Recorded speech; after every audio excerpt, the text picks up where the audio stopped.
Assalamu alaikum to dear viewers and mourners of Aba Abdullah Al Hussain. We are here with a very special episode from Toronto with our special guest this evening, Moulana Syed Ali Raza Rizvi. Syed is a renowned scholar who travels around the globe giving lectures about the Ahlul Bayt alayhimus salam. Assalamu alaikum Sayyidina. Sayyidina, we are soon approaching Arbaeen inshaAllah, which is our topic of discussion this evening. So, can you give us a little bit of clarity on when Arbaeen actually happened? Bismillah ar-Rahman ar-Rahim. When we use the word Arbaeen, which is the 40th in Arabic, it has a lot of importance and significance based on the traditions of the Holy Prophet and the Ahlul Bayt alayhimus salam. And the word 40 itself has many different stages: 40 days, 40 weeks, 40 months, 40 years. All of them have its own significance. And for 40 days, if a person concentrates and becomes sincere, then Allah subhanahu wa ta'ala opens up the doors of wisdom from his heart or her heart to their tongue. This is the tradition of the Holy Prophet. مَنْ أَخْلَصَ لِلَّهِ أَرْبَعِينَ صَبَاحًا يَفْتَحُ اللَّهُ أَبْوَابَ الْحِكْمَةِ مِنْ قَلْبِهِ إِلَى لِسَانِهِ. So the word 40 itself has a lot of significance. Hazrat Musa alayhi salam went for 40 nights, and that was the miqat of Hazrat Musa. And likewise, the Holy Prophet at the age of 40 announced that he is a messenger. And hence, we also have the human evolution, where a human child remains in the womb of the mother for 40 weeks, which is 9 months. So likewise, so the 40th itself is the completion of many things. Just as Ghadir is the completion of religion of the Holy Prophet, likewise, the Arbaeen or the 40th of Imam Hussain al-Islam is the completion of Ashura. The message of Imam Hussain al-Islam completes at Arbaeen, and Ashura is incomplete without Arbaeen. So Ashura, the Shahadat of Imam Hussain al-Islam has gone through an evolution where Hazrat Zainab Kubra and Imam Sajjad alayhimus salam both went as captives from Karbala to Kufa and then to Halab and then from Aleppo to Damascus. And then they return on the 40th of Imam Hussain al-Islam to Karbala. So from Ashura to Arbaeen is extremely important. And hence we all still try and visit Sayyid al-Shuhada alayhi salatu wasalam on the 40th, because the first Zaireen of Imam Hussain al-Islam came to Arbaeen, came to Karbala on Arbaeen itself. And many of our great scholars or of our mystics have emphasized that even if only once in a lifetime, do visit Imam Hussain al-Islam on the 40th, because that is the completion and that is one of the signs of a mu'min, a believer. There is a hadith by Imam Hassan Askari alayhi salam where he says that Alamatul mu'min khamsun, there are 5 signs of a believer. Salatu ihda wa khamseen, ziyaratul arba'een, doing 51 rakats, and also visiting Sayyid al-Shuhada, or at least reciting his ziyarat on the 40th. So more than Ashura, the 40th of Imam Hussain al-Islam is very important to visit Imam Hussain al-Islam. And what about the difference of opinions that scholars sometimes hold, Can you throw some light on the difference of opinion scholars have, the clashes in opinions regarding when Arbaeen actually happened? If you look at the difference of opinion, there are many great scholars who believe it happened. The 40th of Imam Hussain al-Islam was the first year. It was a 61 Hijrah. 61 Hijrah Ashura, Imam Hussain al-Islam's Shahadat, and then the 40th, the same year, on Arbaeen, the Ahlul Bayt alayhimus salam returned to Karbala. But most of the scholars believe it wasn't the first year, it was 62 Hijrah. It was the following year. They both have their own reasoning. Most of the scholars who do not believe it happened the first year, they say historically the time was not long enough for them to go to Damascus and then return. Now, even scholars like Syed Ali Tabatabai, Ali Agha Qadi Tabatabai, who is one of the greatest mystics, he believes that it happened the first year. Many of the great scholars, all of our, believe that it happened the first year they returned. And many great scholars, historians especially, believe that no, it did not happen the first year they returned. Now, the difference is that they say that the Ahlul Bayt alayhimus salam reached Damascus on the 1st of Safar, and 20th of Safar is the Arbaeen. So for them to have reached Syria, Damascus on the 1st of Safar, and for everything to happen, and for them to return back to Arbaeen the first year, historically it is not possible. But on the other side, many of the scholars say that all of those masa'ib happened within the 2 weeks, and it was too much for them to handle, the Ahlul Bayt alayhimus salam, and they must have returned the first year. So it was too much for them, and Hazrat Sakina or Ruqayya bint al-Hussain passed away the first week. And so all of these masa'ib, but many of our scholars have mentioned that it did not. It cannot happen in the first year. So there are all of these differences of opinion. That was it the first Arbaeen 61 Hijrah, or was it the Arbaeen the following year in 62 Hijrah that they returned to Karbala? And as we all know, it was Sayyidah Zainab who first went to the grave of Abu Abdullah al-Hussein to commemorate Arbaeen, as to say. Why do you think it's important to imitate her steps? Well, there can be many reasons, but I will just quickly, briefly touch upon a few. If you look at Hazrat Hajra, or Hagar in English as they call her, the mother of Hazrat Ismail, the wife of Hazrat Ibrahim alayhi salam, when she gave birth to Hazrat Ismail, Allah subhanahu wa ta'ala told Hazrat Ibrahim to take them to Mecca and leave them there. So Hazrat Ibrahim alayhi salam said, Biwadin ghayri dhi dhar'in, in the Holy Quran says, in a valley that has no plantation, no water. O Allah, it is your order, hence I submit. But I do not understand how they will survive with no plantation and no water. So he was so much in grief, leaving his wife and a newborn child behind, because he was quite elderly. So he left because of order of Allah. Hazrat Hajra, to save his life, she was running between Safa and Marwa, and Hazrat Ismail touched with his feet the ground, and then the water of Zamzam started. And Hazrat Hajra's footsteps are still being followed. We still go to Hajj or Umrah, and we walk between Safa and Marwa, because to save the life of a prophet or an infallible, Hazrat Hajra walked between Safa and Marwa, and all of her steps are being followed. Allah has made it a compulsion in religion to follow the footsteps of Hazrat Hajra, and hence we believe that a greater sacrifice was being made in Karbala based on the verses of the Holy Quran from Surah Safat. وَفَدَيْنَاهُ بِذِبْحٍ عَظِيمٍ. We have replaced it with a greater sacrifice. So it was Imam Hussain alayhi salam who made that greater sacrifice, and Hazrat Zainab Kubra took all of those steps to save the message of Imam Hussain alayhi salam. So hence we believe that we need to follow the footsteps of Hazrat Zainab Kubra to show our love, compassion and reverence for Imam Hussain alayhi salam. And that was in the shape of Hazrat Zainab Kubra salam alayha, and we imitate every step that she took and the way she tried to walk from a long distance to Karbala.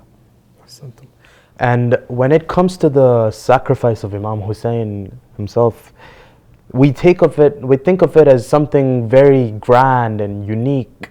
It definitely was unique, but like, how can someone like me and you try to translate that sacrifice into our lives? Or can we translate that sacrifice into our lives? Because whenever we think of the sacrifice of Imam Hussain, we say that, oh, it was the Imam who did that, and only someone like an Imam has the capability of doing that. There's no doubt about that, but because of that reason, people don't even try sometimes. So how can we try? How is that possible? We have to try in our own capacity. Allah Tabatabai says what Allah subhanahu wa ta'ala gave to Imam Hussain Islam, even many of the prophets, most of the prophets did not ever accomplish and achieve what Imam Hussain Islam achieved in Karbala. What he achieved is something unachievable. But if you never ever set a high goal for yourself, you will never improve. So in Ziyarat Ashura we read, Allahumma ja'al mahyaya mahya Muhammadin wa ali Muhammad wa mamati mamata Muhammadin wa ali Muhammad. Oh Allah, give me the life that Ali Muhammad, the progeny of Muhammad sallallahu alaihi wasallam lived, give me that life and give me the death that they had. Allah says that you cannot even the prophets didn't have the life or the death that they had in Karbala. So why are we asking for something so great? Number one, when we set a very high goal, then it makes us move in a similar way. That because it's a high goal, the aim is so high, then we'll have to work hard. Even though we know that we'll not be able to accomplish, but we'll work hard to improve from where we are to get as close as possible to Imam Hussain. We will never be able to achieve it. Number two, to place that as our aim and our goal is not that we'll achieve, but to show our love for Imam Hussain, that we are still following the footsteps. Because after Karbala, after Ashura, there are only three practices that people will have. You either have to follow the footsteps of Imam Hussain, to give everything that you have, to sacrifice everything in the way of religion, or you follow the footsteps of Imam Sajjad and Hazrat Zainab Kubra salamu alayhima, that you spread that message. Or the third is the practice of Yazid. So to stay away from the practice of Yazid, you have to try and follow one of the two, so that you are on the right path. You're on the path of Imam Hussain alayhi salam, to try and sacrifice, to try and give up, or to try and preach, to try and deliver to other people what Imam Hussain alayhi salam tried to do for religion. And that's what we try and do when commemorating on Arbaeen, that we are on the footsteps of Imam Hussain alayhi salam. We are at least following Imam Hussain. We'll not be able to accomplish, we'll not be able to reach his level, and we know that. But at least we are still on the footsteps of Imam Hussain alayhi salam. We are on the line of Imam Hussain alayhi salam. So when you say we have to try, right? For different age groups, trying can mean a lot of different things, right? For example, a person like me, I would be, let's say if I'm a student, right? My struggle would be something like going to university, writing my exams, passing them all with good grades, and inshallah finding a good job. So different age groups have different struggles. And how would you connect that with the struggle of Imam Hussain? And how do you define trying for different age groups? Can you elaborate a little bit for each age group? First of all, as young adults and especially children, Imam Hassan Mustafa has a very beautiful saying where he's saying that, "Oh my children," not just to his own children, but to his children and his nephews and nieces when he's dying, when he's been poisoned and he's going through the shahadat. He says, "Listen to my words very carefully. Try and memorize my words, what I'm saying to you. Memorize this will, and if you cannot memorize it, then write it down so you don't ever forget what I'm saying to you. Because today you're children, but tomorrow you'll be leaders. And in your own household at least you'll be leading. So try and memorize everything I say." So every person in their own capacity has to try and learn so they can tomorrow lead. Now, as children, they learn, and as young adults, you also learn and you try and accomplish, you try and achieve, because the more you learn, the higher your recognition, the better you'll be able to practice, the better you'll be able to deliver, the better you'll be able to lead. The society also always needs leaders. What has made us very stagnant is when we want to all just find jobs.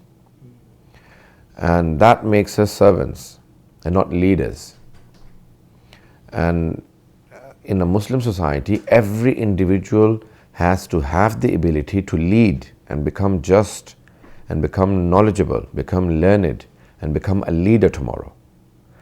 And then amongst the leaders, the best leader will lead. The person who has the best capability, the best ability to lead. But it does not mean that the others do not have the capability of leading. They all should have the capability of leading. We believe that if all messengers of Allah were in one city, there will be no difference of opinion amongst them, because all of them have the same goal in life, and that goal is God, that goal is Allah. And hence we believe that every individual should try and become a leader. Even if they do not lead, but they have the capability. So every individual. Now, one of the other downsides is that many a times people who, when they are young, when they are students, they keep improving and moving forward. But there comes an age where they become stagnant and say, I do not wish to improve anymore, or I'm no longer on that journey. That should never happen, because, many of the scholars say that never be pleased with yourself, never be satisfied. That's it, I'm now very good, I don't need to improve anymore. The room for improvement is always open. And you should always, never ever be happy with yourself that I'm done now, I don't need to improve anymore. So all your life, throughout your life, even in old age, you should be improving and getting closer and closer to God and to the Hujjah and to, so this is the real goal in life. And there are materialistic things that we can achieve in this life, but there should be spiritual efforts that we have to try and make to improve. One of the teachers in Ummat al-Hassan used to say that many du'as we ask are all materialistic or worldly du'as. But what about some of like Munajat Shabaniya or the Dua Rajabiyya, which is everything about the hereafter, about the paradise. Why even in the paradise do we think about the Hurul Ain and the palaces and the food? What about that spiritual journey in the hereafter, the evolution, God Himself, the Holy Prophet, the Imams, and the learning process? Because even the paradise will not be stagnant. There will always be takamul, there will be an evolution happening there. Evolution, I'm not talking about the scientific evolution, I'm talking about the spiritual evolution. So there will always be improvement, and that's what because no one can completely comprehend God. So there will always be improvement in our comprehension and our understanding, and that's what needs to accomplish. And the next thing to note about trying is that the Imams themselves, they led their lives as an example to leave a legacy, sort of, for us individuals to learn from them. When we talk about Imam Ali alayhi salam, when he used to work in the farm, he used to do that not because he had to, because he wanted to do it for himself in order for us to learn and take lessons from that. So when it comes to the whole movement of Imam al-Hussain, Abu Abdullah al-Hussain, when it comes to Arbaeen, when it comes to Ashura, how can we take lessons from individuals involved in Karbala? So let's start with Hazrat Qasim, for example. How did he teach the youth? What lessons did he have for the youth? Okay. Now, they all set an example. The Aimma alayhim salam set an example for us. So becoming role models and the setting example was the biggest accomplishment. Now, each and every individual in Karbala set an example for the oncoming generations. Hazrat Qasim alayhi salam, even being young and so full of life, you all want to live as young individuals. No one wants to die young. No one wants to die at the age of 20, 18, 19, and he's only 13 and a half. So at 13 years of age, he says to Imam Hussain salam, uncle, am I one of the shuhada of Karbala? Am I going to be taken as a shaheed? So Imam Hussain, kayfa al-mawtu indak? How do you see death? What is death in your view? So he says, ahla min al-asal, more sweet than the honey. And this is a sign that he is, still a child, because children love sweets. So he says, it is sweeter than the honey. So Imam Hussain says, not only you, but even Ali Asghar will become a shaheed. Look at the love he has for death that even elderly people do not have, that they want to die. But because the death is for a purpose, is for the righteousness, is for the justice, is for God, is for the Imam of his time, he is willing to sacrifice even being so young, and he feels that it is better than anything that he may achieve, because he understands that the sacrifice is for a greater cause, for a bigger good. And that's what he teaches. that even being so young, if you have a greater good, you can give everything you have. And the next on our list is Hazrat Abbas. What did he teach us? Hazrat Abbas alayhi salam has many aspects to his life. He's the greatest shaheed after Imam Hussain alayhi salam. And if you go to Karbala, all shuhada are in one place. But Hazrat Abbas alayhi salam has his own haram. Because he's the greatest shaheed after Imam Hussain alayhi salam in Karbala. So the Imams have given him a separate haram, his own haram. Hazrat Abbas alayhi salam, how did he get his own haram? Being the bravest, being the strongest, being the greatest warrior after the Imam alayhi salam in his time. When Imam tells him, go and tell them, ask them to give us one more day. Don't fight today on the 9th. Give us one more night. We want to spend in worshipping God. Imam Hussain could have asked anyone, but he asked Hazrat Abbas. It was the most difficult for Hazrat Abbas alayhi salam to go and speak to the people who've come to fight him or to kill Imam Hussain alayhi salam. And this is the greatest jihad, when you go against your will, your desires. He had come to ask Imam Hussain alayhi salam, can I go and fight them because they've attacked us? Imam Hussain says, no, don't fight them. Go and ask them for one more night. Now, when Imam Hussain is giving them more time so they can think and Hor can come and other things can happen, so he's giving them time by saying, give us more time. And he asks Hazrat Abbas alayhi salam to go and ask for that time. It was most difficult for Hazrat Abbas to go and ask for the time, but he still did it. He went against his desires for the Imam of his time. He is the most faithful to Imam Hussain alayhi salam. And he showed his faithfulness. When he went, Shimr was related to his mother from far. So he says straight away that I have brought you Aman Nama, that you are as peace, you can come over if you want. He said, I wouldn't even talk to you had it not been for my brother and my Imam who's ordered me to speak to you and say that stop the battle for at least a night. Do not give me any protection. I do not want any protection from you. I have my master, my Imam, my Maula, Hussain ibn Ali. That faithfulness, at the time of death or at the time when you know that this battle is, astaghfirullah, in worldview, it is a lost battle. We'll all die. It will finish. Everyone would want protection in life. But Hazrat Abbas says, I will give everything I have to show that Imam is worth and the hereafter is worth more than anything else. Sayyidina, the reason why I used Hazrat Qasim and Hazrat Abbas is because both of them, they faced a lot of disappointment during their stay in Karbala. Hazrat Qasim faced disappointment by not being able to go out and fight, not being regarded as one of the shaheed when he asked Imam Hussain if I'm going to be shaheed as well.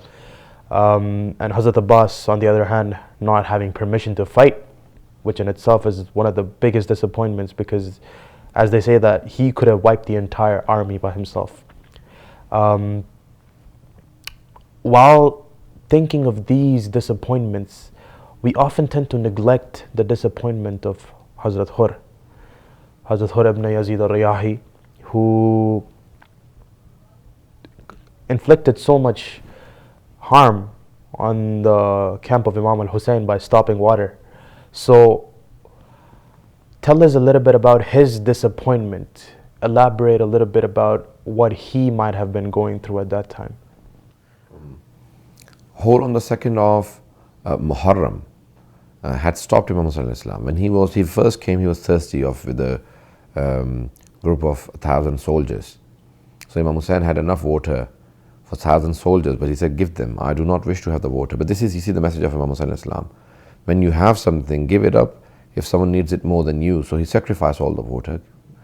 And then when Imam Hussain Islam said to Hur that it is time for prayer, I think it was Dhuhr time. So he said, go and pray with your people. He said, how can I lead the prayers separately in your presence, O Hussain? So Imam Hussain Islam understood that he has the ability to follow. So when Imam Hussain led the prayers, they all prayed behind him. But when he was about to leave, Hur came and stopped Imam Hussain. He said, I'm not going to let you go. I came to arrest you. I cannot allow you to go to Kufa. So Imam Hussain said something to him, Sakalat Qaumuk, may your mother bereave you, meaning may you die. Now, Hur thought a little and he wanted to repeat that sentence to Imam Hussain. And he said, "Oh Hussain, if anyone said this to me in Iraq, I would repeat the same words. But I can't say it to you because your mother is Fatima, salamun alayha." Many scholars say that Imam Hussain only said it to him, not as a swear word, but to remind him whose son is Hussain, or who is Hussein's mother, alayhi salatu wasalam. And that's what made him think. And when he reflected upon this fact that Imam Hussain is a son of Fatima and the grandson of the Holy Prophet, he kept thinking and thinking until when Shab-e Ashur, when the 9th of Muharram, Imam Hussain said, "Okay, one more night." When the 6th Imam was asked, "Mawla, how can tafakkuru sa'atan afdala min ibadati sab'ina sana?" Or sabina alf sana, for example. There are traditions that thinking for an hour can be better than 70 years of worship or 70,000 years of worship. He said, how? He said, like that of Hur. He thought for an hour and he converted himself from being an inhabitant of the hell to become an inhabitant of the paradise. He converted from the hell to paradise just with 1 hour's thinking. He said, "No, I'm not going to remain in hell. I'm going to go to paradise." He quickly converted and said, "Okay, I'm going over." And that's thinking of an hour. When you think deeply, you can change your life, the positive energy you pick up, and change your entire life. He changed his entire life with a few moments of thinking. That's the lesson from Hur. His repentance, his love, his sacrifice, and his thinking, his reflection. Another interesting thing about sacrifice in itself is that Imam Hussain himself could have done so much during the battle. He could have flipped the tides and he could have had the battle in his favor. So when he chose not to do that, when he chose not to have water, even though he could have had water through miracles, etc., etc. So what does that teach as individuals? To have power, to have the capability of doing something, but choosing not to do it. What does that teach us? There are many lessons, but the first lesson to me is the submission to the will of Allah subhanahu wa ta'ala. That above everything is the will of Allah.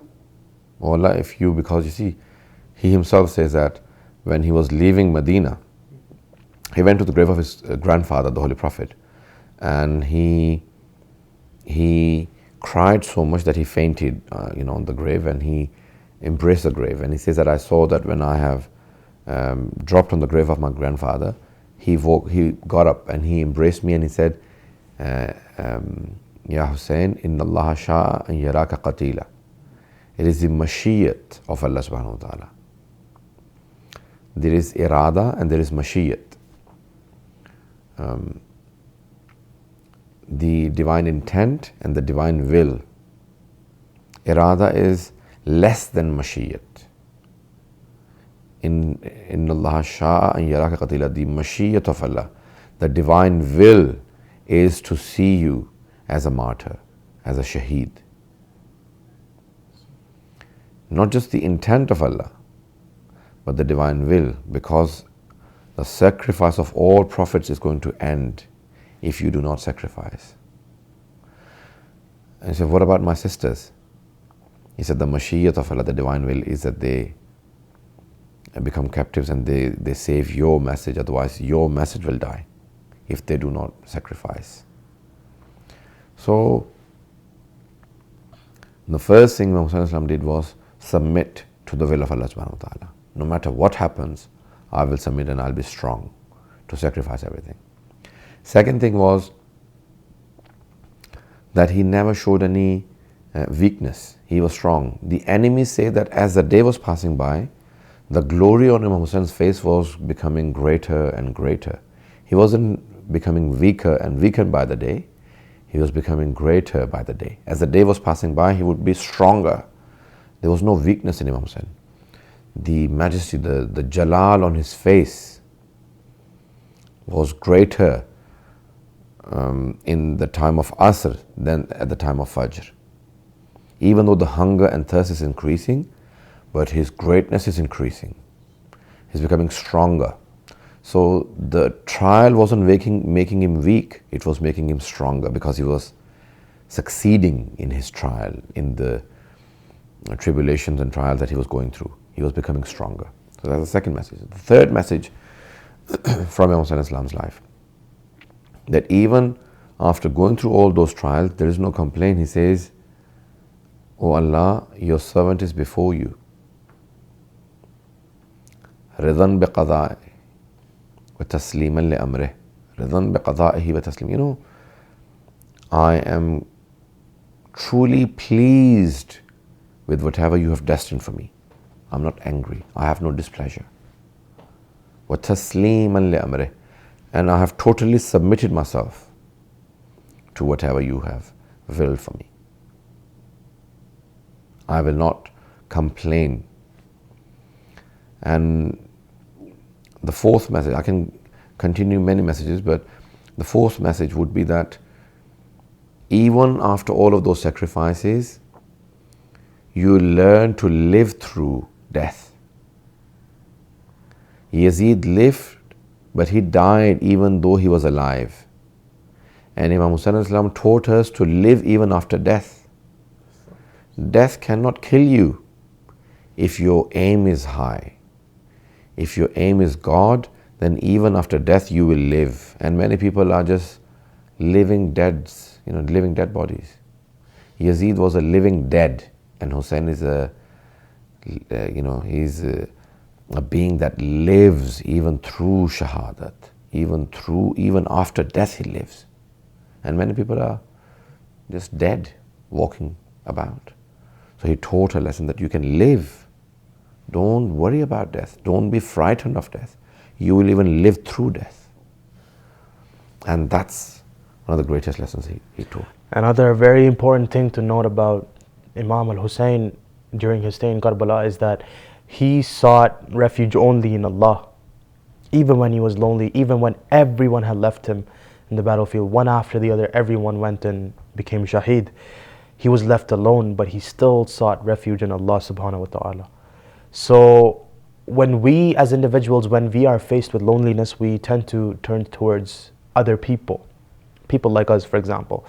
We tend to share our problems with them, which is normal, but sometimes it gets too extreme where we forget that Allah even exists. So what sort of a remedy would you offer to individuals? Like, how does one get rid of loneliness like this? The Holy Quran says that the early Muslims, when they converted, they became isolated. So God says, do not feel isolated. تَتَنَزَّلُ عَلَيْكُمُ الْمَلَائِكَةُ.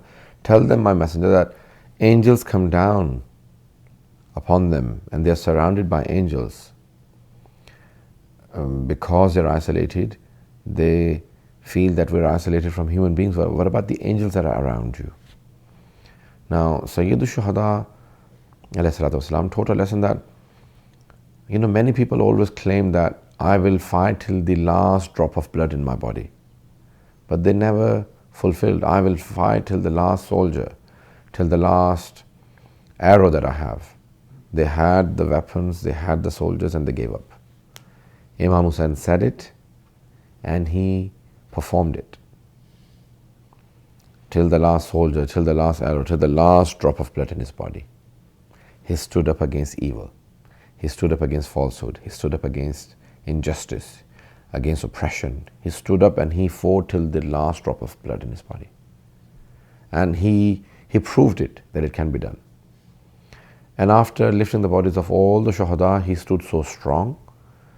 And hence Allah subhanahu wa ta'ala said, Ya ayyatuha nafsul mutma'inna, irji'i ila rabbika radiyatan mardiyah, fadkhuli fi ibadi wadkhuli jannati. In the first words of the verse, you feel that an angel is calling back. But in the last verse, you understand that it is God directly speaking. This is Quran. Ya ayyatuha nafsul mutma'inna, oh tranquil, satisfied soul. Irji'i ila rabbika radiyatan mardiyah. Return to thy Lord in the state that you are pleased with him and he is pleased with you. This could be an angel speaking so far. Fadkhuli fi ibadi wadkhuli jannati. Come and become a part of my ibad, my servants, and enter my paradise. Now we know that it is not an angel speaking, it is God Himself speaking. Even though you're so isolated that you have no one now, but you are so high that God is saying that you are in my company. I am calling you back myself. And that's what Imam Hussain Islam lived.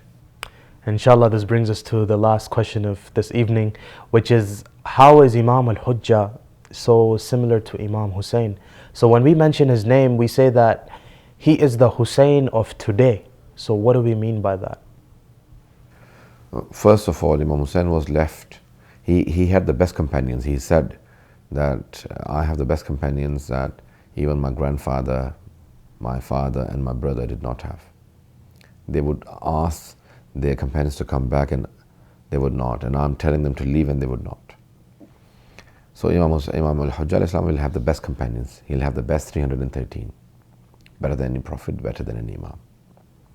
First of all. Secondly, he is still isolated. Just like Imam Hussain was left after the companions were all martyred. Imam is, for 1100 years, he is by himself. He may have a company of the Khidr or, one or two with him, but he's isolated, he's all alone. Third, Imam Hussain openly stood up against injustice and oppression. And Sahib Zaman al-Islam will do the same. He will openly declare that you're either on his side or you're against him. You're either with him or against him. There is no third option. You cannot be neutral. Just like in Karbala, you're either Hussaini or you're Yazidi. You cannot be neutral. Likewise, you'll either be Imam Zamani or against him. So there's no third option. You cannot say that I'm neutral.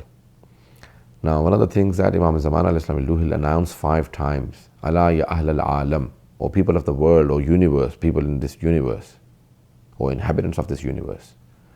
Inna Jaddi al-Husayn qataluhu udwanan, or sahaquhu, 5 times he'll announce. And everyone will hear in their own language that it is my grandfather Hussein who they had killed with injustice. So he'll not introduce himself through anyone else but Imam Hussain al-Islam, because 2 reasons. One, that everyone will have heard about Imam Hussain and Karbala. And secondly, everyone will truly believe that yes, it was injustice that happened against Hussain. It was oppression that happened. When everyone admits that he was oppressed, because there's no one more oppressed than Imam Hussain al-Islam, then he will say, okay, now that you admit that he was most oppressed, I am his successor. That's why he is the true son of Imam Hussain, and he's the true Hussain of this time. When we say that when everyone's going to be hearing about Karbala, and every soul on this earth will know about what Karbala was, do we, as Shia, do we have a duty to go out there and tell people about Karbala when we ourselves have not understood Karbala fully? Even just that people, if they hear about Karbala, Karbala is such a, even if you don't understand, just to introduce Karbala, because it makes people move and read and try and understand. It is the only incident that moves people, that yes, there is no way anyone can defend Yazid. There is no way anyone can ever defend Yazid, but everyone will defend Imam Hussain alayhi salam. Now, and hence we have Arbaeen, and hence we have this great march, and the world will know, the entire world will know. And even if you go back 100 years, even 50 years, majority of the world did not know about Imam Hussain. Majority of the world did not even have majalis for Imam Hussain. But today, every single country in the world has majalis for Imam Hussain. Every single continent has majalis. Every big city in the world has remembrance for Imam Hussain Islam. This, within our lives in the past 50 years that has happened, was unthinkable even 100 years ago. And what will happen in the next 10 to 20, 30 years is unthinkable, because every single person will know, as Arbaeen has become the most focused event in the year. The largest non-political gatherings in the world are all in Karbala, and Arbaeen is the largest gathering. Millions and millions of people are now attending. This will surely move the world and bring about a change and that will not be reversed. Lastly, when we talk about receiving letters from Imam Hussain, Zuhair ibn Qayn, he received a letter from the Imam as well, and his wife offered to go by herself if he doesn't end up going. So what is the sort of letter that we receive in modern day life? What are our letters from the Imam? There is a letter to everyone, and that is whenever Muharram comes every year, there is an invitation from Imam Hussain for everyone to think of the sacrifice. It's a reminder. It's something that no matter how much you may be busy in your life, you will still think about, attend, and be a part of, even if you are not religious. Even people who are not religious and they do not attend mosque at this, on regular basis. But Muharram is a time when everyone moves, and that is the invitation letter from Imam Hussain. Whenever Muharram comes, they have an invitation. No one invites anyone. People ask when Muharram is coming, because they know Imam Hussain al-Islam is coming. It is not Muharram that is coming. It is Imam Hussain coming into our lives again, becoming a part of our lives again. And it's a reminder of his sacrifice, a reminder of the tribulations he went through, and the reminder that we are a part of his life. And we need to become true Hussainis. Alhamdulillah, that brings us to the end of the discussion for this evening, and we hope you all did benefit from this. I would now like to thank Sayyidina for joining us here this evening. Thank you so much for being with us today. Thank you. And we hope to bring you more programs like these in the future, inshallah. Iltamas dua. Assalamu alaikum.